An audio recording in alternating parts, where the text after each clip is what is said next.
جو غالباً ہاکی کھیلنے جا رہے تھے، کیونکہ ہر ایک کے ہاتھ میں اسٹک تھی۔ ان لڑکوں میں سے ایک نے ہم سب کو گھور گھور کے دیکھا، ہمیں بہت چھوٹی بھی تھی، ان کی طرف اس نے غور نہ کیا۔ جو جوان تھیں ان کو اس نے بلند آواز میں گننا شروع کر دیا، 1 2 3 4۔ ہیڈ ماسٹر صاحب یہ دیکھ کر فوراً آگے بڑھے، تمہیں شرم آنی چاہیے۔ لڑکے نے جیسے ہیڈ ماسٹر صاحب کی بات سنی نہیں، کہنے لگا 5 6 7 8 9 10 گول، ہاف ٹائم میں 10 گول کون یقین کرے گا؟ ہیڈ ماسٹر خاموش ہو گئے۔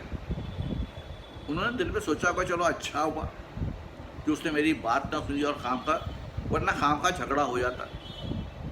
مجھے اس لڑکے کی یہ چالاکی کبھی نہیں بھولے گی۔ بات کا کانٹا بدلتے وقت اس کے چہرے پر مجال ہے جو ذرہ بھر گھبراہٹ نظر آئی۔ باقی 3 لڑکیوں نے آخری سوال کے جواب میں ترتیب وار ذیل کے واقعات بیان کیے۔ 1، یہ بمبئی کی بات ہے، میں اور میری سہیلی دونوں بس میں ماہم کا میلہ دیکھنے جا رہی تھی۔ موسم بہت اچھا تھا، شام کا وقت تھا، ہم بالائی منزل پر تھیں، اس لیے ہوا کے جھونکے خوب مزہ دے رہے تھے۔ جب بس دادر کے پل پر چڑھی تو ادھر ادھر ریلوے لائنوں کا ایک جال سا بکھرا نظر آیا۔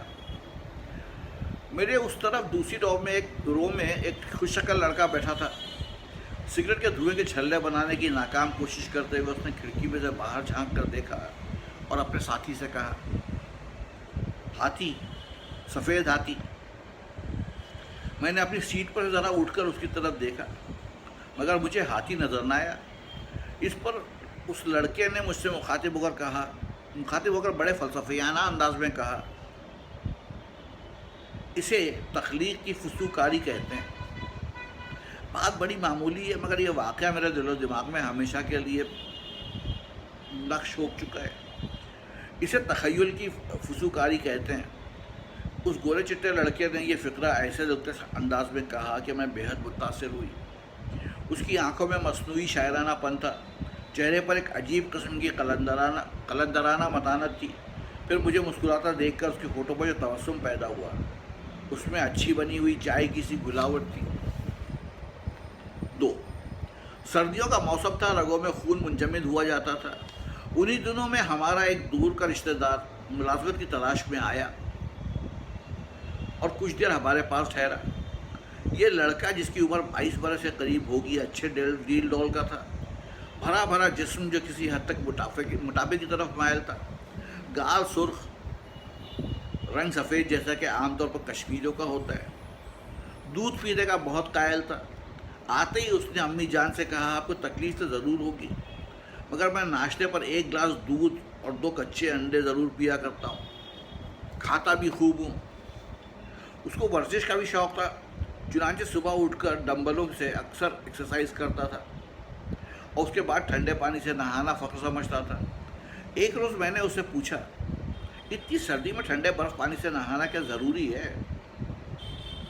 اور پھر ہر روز اس کے جواب میں اس نے اپنی چھاتی چوڑی کرتے ہوئے کہا، مجھے تو بالکل سردی محسوس نہیں ہوتی، خدا جانے آپ لوگوں کے دانت کیوں بجتے رہتے ہیں۔ ادھر میری طرف دیکھیے، صرف ایک قمیض پہنی ہوں، نیچے بنیان بھی نہیں ہے۔ بہت زیادہ سردی ہو تو چند دنوں کے لیے تکلف کرنا پڑتا ہے، ورنہ کبھی نہیں۔ 3-4 روز تک اس نے ہم سب پر اس طرح روب گاٹا۔ جب ملازمت نہ ملی تو مایوس ہو کر وہ میری طرف متوجہ ہوا اور کچھ چھیڑ چھاڑ شروع کی۔ مجھے چونکہ ہر روز نہانے سے اور دودھ پینے سے سخت نفرت ہے، اس لیے میں نے اس سے بدلہ لینے کی ٹھانی۔ اس کی اور میرے درمیان جو باتیں ہوئیں میں بیان کرنا نہیں چاہتی۔ قصہ مختصر یہ ہے کہ ہم نے ایک رات کوٹھی کے باہر استبل میں ملنا طے کر لیا۔ اب کچھ استبل کے متعلق، یہ ایک چھوٹی سی کوٹری ہے جسے ابا جی استبل کہا کرتے ہیں۔ اس میں 1 عدد گائے بندھی رہتی ہے۔ رات کے 12 بجے یعنی مقررہ وقت پر وہ اپنے کمرے سے کھسک کر استبل کے پاس آ گیا۔ میں بھی کسی نہ کسی طریقے سے وہاں پہنچ چکی تھی۔ جو ہی وہ آیا میں نے اسے استبل کے اندر داخل کر دیا۔ آپ کچھ دیر یہاں کھڑے رہے، میں کوٹھی کے اندر جا کر اپنا اطمینان کراؤں، ممکن ہے کوئی جاگتا ہو۔ اس نے جب گائے کو دیکھا تو ٹھٹکا۔ میں نے مسکرا کر کہا، آپ کو تو اس کے دودھ سے بہت پیار ہے، ڈرتے کیوں ہیں؟ میں ابھی آئی۔ میں نے اس کو اندر داخل کیا اور باہر سے دروازہ بند کر کے کنڈی چڑھا دی۔ صبح 6 بجے کے قریب اتفاقاً جب میری آنکھ کھلی تو مجھے اس کا دھیان آیا۔ میرا دل دھک دھک کرنے لگا۔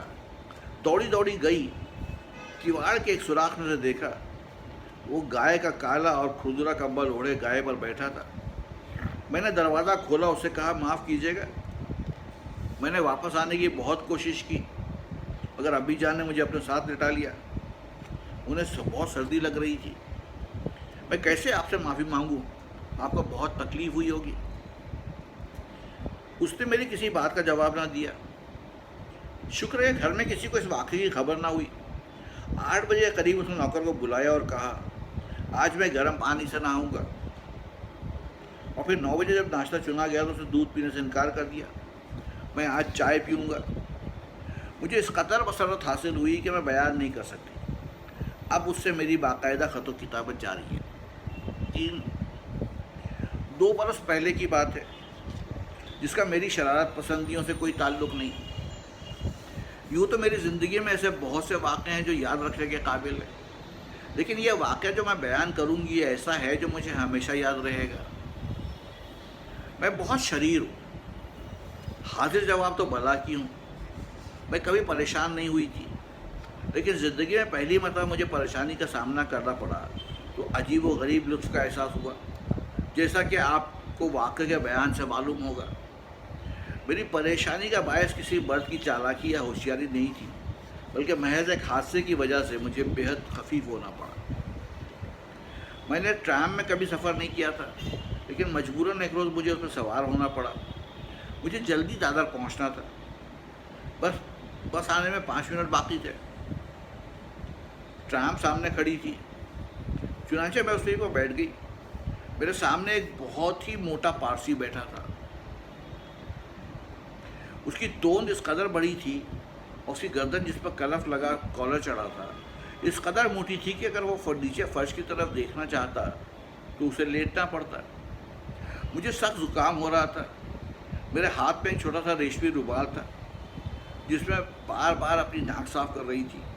جب ٹرام چلی تو لال باغ کے قریب ہوا کا ایک زبردست جھونکا آیا، رومال میرے ہاتھ سے اڑا اور اس موٹے پارسے کی ران پر جا گرا۔ کچھ دیر تک میں نے دل جل میں کئی طریقے یہ رومال حاصل کرنے کے لیے سوچے۔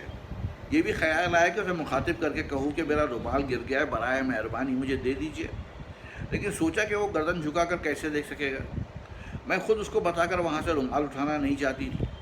چنانچہ میں نے ارادہ کر لیا کہ چپ چاپ آنکھ بچا کر 2 انگلیوں کی مدد سے بالکل آہستگی کے ساتھ اسے اٹھا لوں گی۔